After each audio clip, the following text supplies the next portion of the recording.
Meanwhile, Gambia's Bar Association, which represents all the country's lawyers, is calling on President Jammeh to respect the election results. In a statement, the association notes there is no legitimate legal mechanism available in the country to hear and determine the election petition Jammeh has filed. The bar has also asked its members and judiciary staff to boycott the courts until Jammeh cedes power.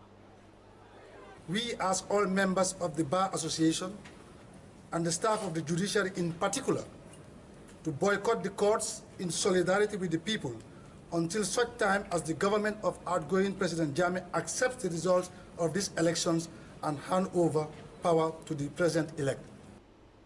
Let's get some analysis and perspective on the current situation in the Gambia. Achike Chude is an African affairs analyst. He's joining us live from Lagos. Achike, thank you. What are your expectations, though, of the outcome of this trip by West African regional leaders to the Gambia?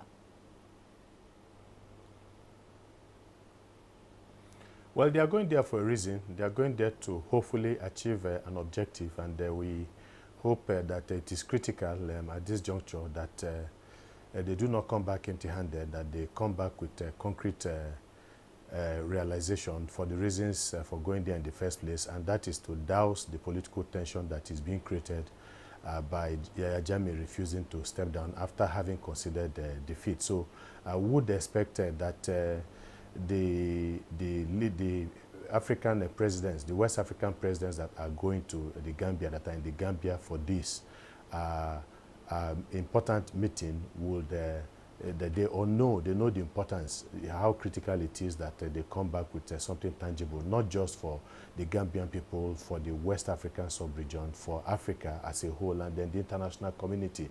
Of course, you know that everybody, the United Nations, going through your report just now, has weighed in on the issue, the European Commission, the African Union, and most other international bodies are all concerned. So there is a feeling that the presidents that are in Gambia right now know the implication of what they are there for, and that they will not come back empty-handed. Well, they're not likely to come back empty-handed, and they wouldn't hope to come back empty-handed. But what leverage, though, could ECOWAS bring to bear on Yahya Jammeh? Yeah, I believe they are going to go there with the carrot and the stick. Right now, they are going there diplomatically.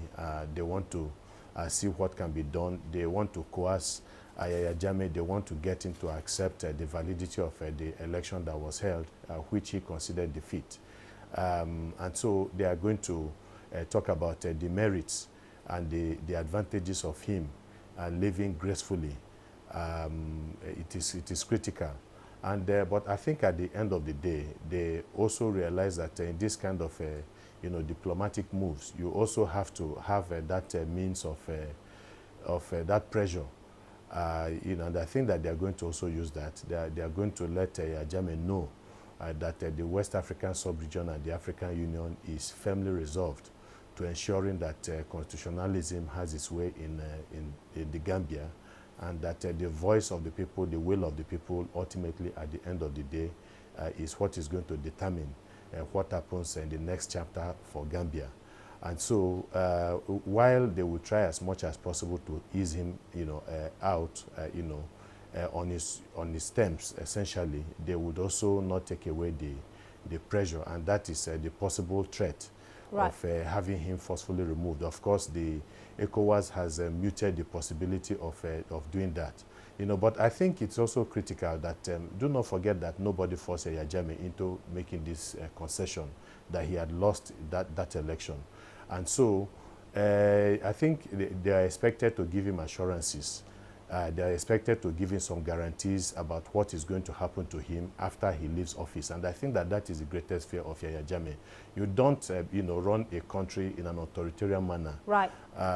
For 22 years without having committed all kinds of perhaps offenses. And I think that this is the basic thing that he's afraid of. So I expect that they will give him all of these assurances that, if he lives, on their terms, that nothing, I think, untoward is going to happen to him. Achike Chude joining us there from Lagos on the situation in the Gambia.